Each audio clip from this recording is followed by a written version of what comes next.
this is Rachel, Crafting Mama Bear. Today's video I will be sharing with you my embarrassingly large July haul. And yeah, I told myself last month that since last month's haul was so big that I was going to do a no buy July. Yeah, that didn't happen. So I've got stuff from Temu, Ollies, Hobby Lobby, Dollar Tree, just a whole bunch of stuff. So I'm going to start with some of my Ollies items that I got. And, oh, sorry. We just got an Ollies in my town. And better believe I was there on opening day picking up stuff. So I got a mixed media little book. I wanted to be able to do some swatches and things in there.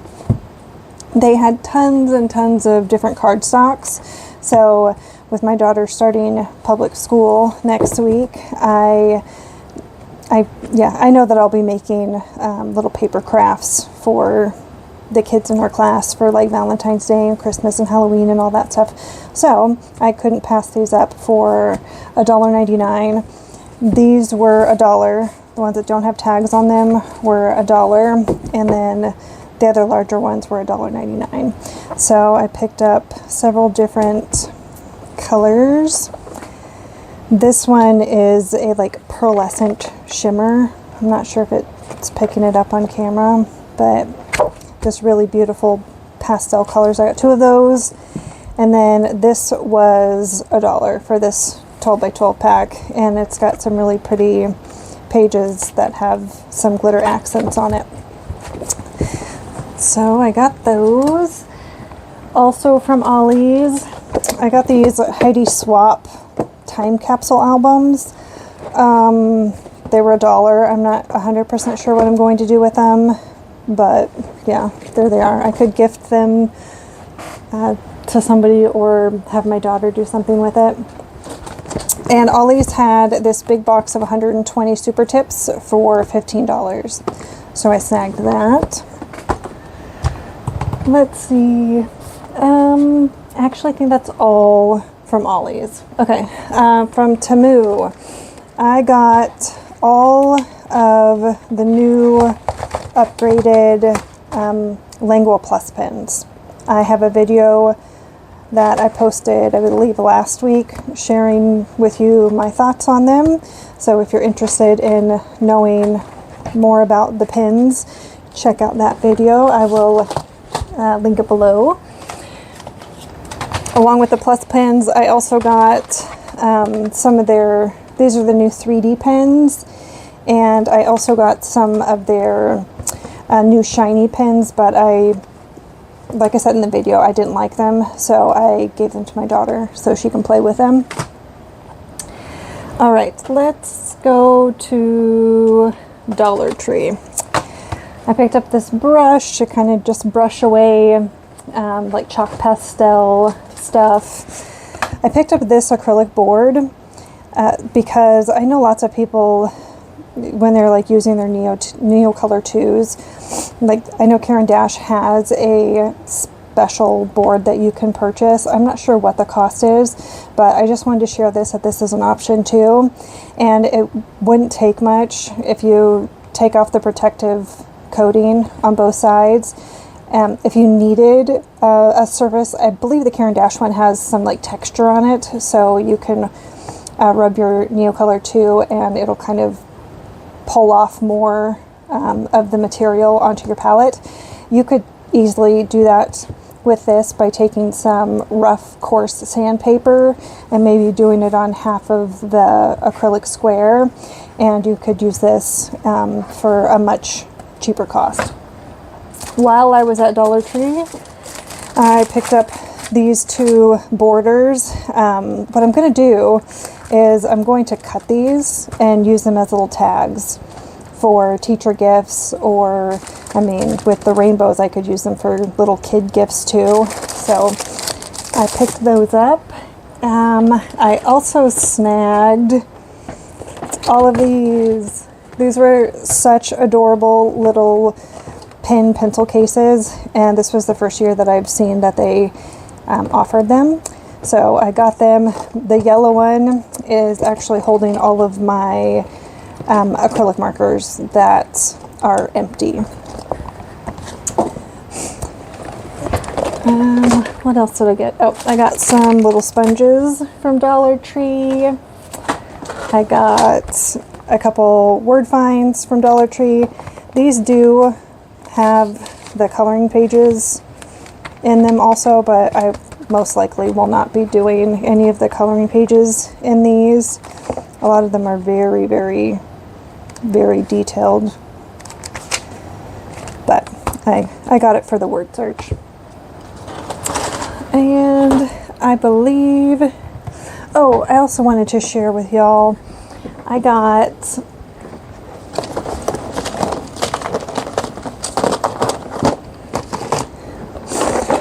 these containers. I will put a picture on showing these because I can't get a good image. But these are amazing, and what I use them for is I store all of my colored pencils, my crayons, my super tips. They're all in those, and it's a great storage option for the price. All right, let's see. I have my Hobby Lobby. I've got a mess. I picked up these canvases. They're some DIY paint by number canvases, and I'm hoping to paint these and then put them up in my room. So they're super colorful images: a dog, an elephant, a lion. These were in their spring clearance, so I think they were like $2.40 each. So those will be fun to work on. Looks like I got a couple things from Walmart and Michael's. I picked up a tape runner. I have the ATG tape runner, but I don't know, I can't find, I usually buy my refills on Temu or eBay or something like that, but the price for them is ridiculous. So I just went ahead and got one of these, and it wasn't terrible. It was, I think, $3 for the refill and $3 for the actual gun thing. Okay, Hobby Lobby, I picked up some stickers. These were, again, during their 70% off sale, and I'm going to use these in my coloring book tracker. I like to put a sticker next to all of the books that I've colored the first page in, so I can easily look and see how many pages that I've done in previously untouched books. I was at Michael's and I picked up these. I needed some blenders for my Prismacolors. I wanted to get a pencil extender, and I got a Prismacolor pencil sharpener. At Michael's, they were having a sale on this, so once I got up to the register, it ended up being like 30% off on all of it, so that was nice. And at Walmart, I saw this washi tape, and I thought it was super cute for $2, so I grabbed that also. All right, for Temu, I got these Just Art glitter markers, and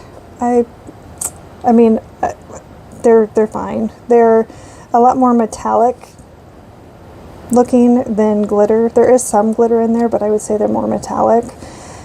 They were only a few dollars, so I'm okay with that. I also got these from Temu.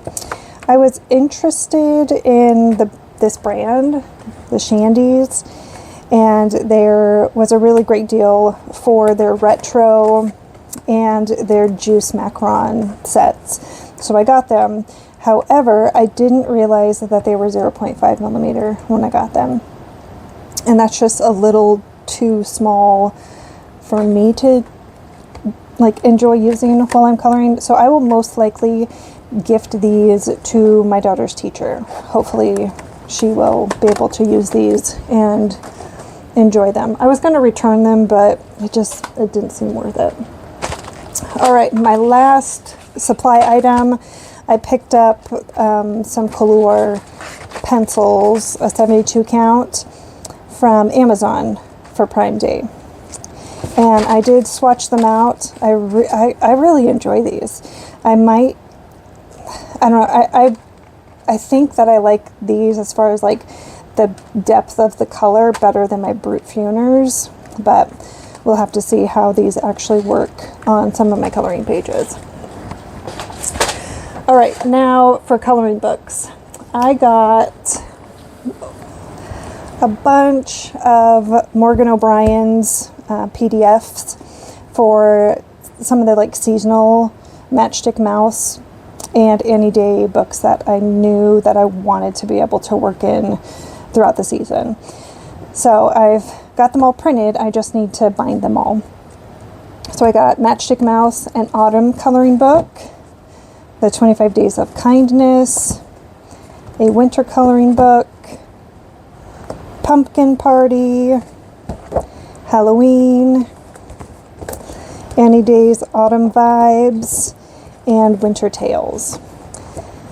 So I'm super excited to start working on these. I don't know about y'all, but it is like 90 some degrees all week long here, and you can probably hear my fan going because it's just way too hot in this room for me to record and not have a fan going. But I'm ready for fall. All the spooky stuff. Oh, I'm just ready for it. Okay. The other books I got, I picked up Lulu's House of Wonder, and I've got a couple pages marked for some pages that I want to work on this month. I also picked up Shooting Star by Maria Trolle, Luna by Maria Trolle, and Fairy Tales and Folklore by Emily Lederhall-Oberg. Now, these 3 books were my Amazon Prime Day order, and they were having a buy 2, get the 3rd free. So I got one of those books for, I don't remember which one was the most expensive. I do have a question. Does anybody know, I know that this is like Scandinavian folklore, or not folklore, yeah, maybe that's it. Scandinavian folklore. Does anybody know if there's a list somewhere that tells us what the images like represent, which tales they represent? I can make out some of them, but not many of them. So I was just curious if there's a list showing those. All right, next up, I picked up Worlds of Wonder by Johanna Basford, and this is probably going to be one of my favorite Johanna Basford books. It's gorgeous, gorgeous. All right, and then, oh gosh, guys, on one of my very first videos, I mentioned that I didn't like mythographics, okay? And they don't appeal to me necessarily, but I was watching a video by, I believe the channel is called Cat and Paste. I stumbled across her video, and she was ranking her books from easiest to hardest. And her easiest books that she recommended were Kirby Rosino's books. And so at my Ollies, they actually had Mythomorphia for $3.99, and I just couldn't pass that up. So, I mean, I would have had a really hard time purchasing this at full price for $18 and then not really knowing if I was going to enjoy working it or not. But for $4, I can certainly wrap my head around that. So I picked up this book, and then they had some mythographics. The Mythographic Aviary by Joseph Kattenbang. This again was $4. I got, this was not at Ollie's. This was at Walmart that I picked up. I picked up Dragon Spell. And this one was at Ollie's, and it was Wild Summer by Joseph Kattenbang. I realized looking through some of the books that as far as artwork goes, I think I prefer Joseph Kattenbang out of all of the mythographic artists. Yeah, they were the ones that I really enjoyed, which is why I went ahead and picked this up when I saw it at Walmart. So I went back and I bought another one of these because when I got home, I started playing in it, and I love, love, love the paper that this is on. And I've already finished a double page spread, but I know that I'm going to want to recolor this after I've kind of worked through my materials and maybe gotten a little bit better. I know I'm going to want to redo this, so that's why I got that. And also, I have been saying it for a couple months, but I want to do a 2,000 subscriber giveaway. And so I went ahead and picked up some other mythographics while I was there to include in that. So I got the Shangri-La by Alexandra Fusi that I will be putting in the giveaway. I think her artwork is beautiful. I think the line work is just too small for me. I don't know. It just didn't, when I flipped through it, it didn't seem like something that I would enjoy coloring. I enjoy looking at the pages, but I don't think I would enjoy working in it. I also picked up Wild Summer by Joseph Kattenbang for the giveaway. Oh, that's such a cute page. Oh, the little panda. I love all the animals in this one. And is there another one where he has animals, Joseph Kattenbang? I feel like I saw one on Amazon, but I'm not sure. And then Aviary. So I will be including all of these into a giveaway. I've got a ton of stuff, guys, that I've been stashing away for the giveaway. This is probably my favorite picture in this book. I'm so drawn to this picture. Just, oh, beautiful. So I have a ton of stuff in mind for the giveaway, and I think what I'm going to do is just make like a couple different bundles and then see if I can figure out how to do a giveaway thing where you can select which giveaways you want to enter into, and then we'll do it that way. But we're getting really, really close to 2,000 subscribers, so thank you so much to everyone who has subscribed. All right, that was the end of my massive, embarrassingly large haul for the month. So I need to put all this stuff away, and then I will be back on shortly to share with y'all my July completed pages. I hope y'all have a great day, and until next time, bye-bye.